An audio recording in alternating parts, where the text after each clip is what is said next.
कहावत है जैसे को तैसा। और इस कहावत को सही मायने में अगर समझना है तो यूपी के एटा में हाल ही में जो एक घटना घटी है उससे आप समझ सकते हैं।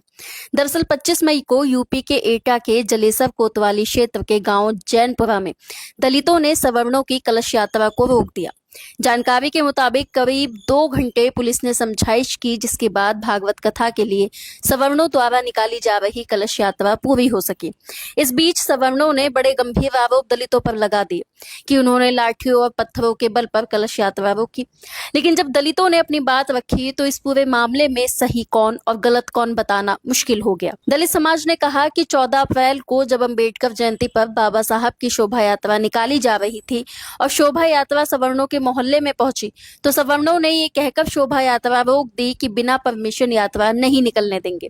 जब हमारी बारी आई तो हमने भी यही किया।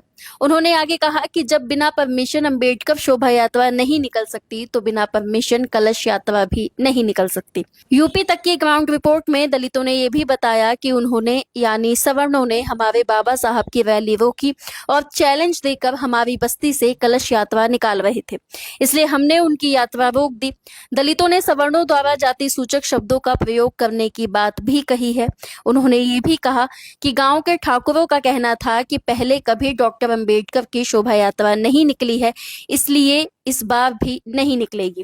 अब इस पूरी घटना के बाद कुछ मनुवादी लोगों ने दलितों को दबंग बताते हुए सोशल मीडिया पर उन्हें विलन बनाना शुरू कर दिया। कहा कि चारपाई, लकड़ी, ड्रम लगाकर दबंगों ने सड़क का रास्ता रोक दिया। चिलचिलाती धूप में काफी देर तक सिर पर कलश लेकर महिलाएं खड़ी रही। प्रशासन को जांच करनी चाहिए कि ये गुंडे नवबोध तो नहीं बन चुके हैं। नए भारत में ये सब न्यू नॉर्मल कैसे होता जा रहा है। ये दबंगई, ये गुंडई कब और कैसे रुकेगी।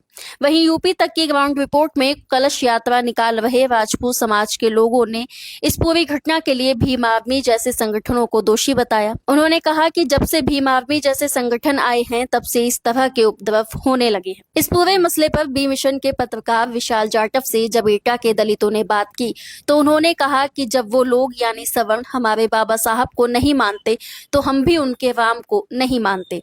वहीं प्रशासन की कार्यशैली पर सवाल उठाते हुए उन्होंने ये भी कहा कि हमें किसी भी कलश यात्रा और भागवत कथा से कोई दिक्कत नहीं है, खूब कीजिए, लेकिन प्रशासन की तरफ से ये कौन सा न्याय है या कौन सा मापदंड है कि कलश यात्रा को बिना परमिशन निकाला जाता है और हमारे कार्यक्रम के लिए हमें परमिशन भी नहीं दी जाती। माइक पर बोलते हुए एक दलित युवक ने यह भी कहा कि हम बाबा साहब की विचारधारा को मानते हैं। हम 100 दिन भेड़ बनकर नहीं बल्कि 10 दिन शेर बनकर जिएंगे। बहरहाल दोनों पक्षों की बात पर अगर गौर किया जाए तो इस पूरी घटना में सबसे बड़ी कमी प्रशासन की नजर आती है। एक तरफ दलित समाज जिसके लिए अम्बेडकर भगवान के समान है, वहीं दूसरी तरफ हिंदू समाज जिनके लिए भागवत कथा या कलश यात्रा धार्मिक आस्था का विषय है। ऐसे में दलित समाज को यात्रा की परमिशन ना देना और हिंदू समाज की कलश यात्रा को बिना परमिशन निकलवा देना सरासर गलत है। बताते चलें कि एटा के दलित समाज के इस कदम की सोशल मीडिया पे जमकर तारीफ हो रही है। कहा जा रहा है कि बाबा साहब भीमराव अंबेडकर ने कहा था कि आत्मसम्मान और स्वाभिमान से बढ़कर कुछ भी नहीं है। उत्तर प्रदेश के जिला एटा के जलेसर थाना क्षेत्र के गांव जैनपुरा में अंबेडकर वादियों के आत्मसम्मान व संघर्ष को सलाम है। बहरहाल इस पूरी घटना पर आप क्या सोचते हैं, कमेंट करके बताइए। वीडियो को लाइक और शेयर कीजिए और चैनल को सब्सक्राइब करना भूलना मत।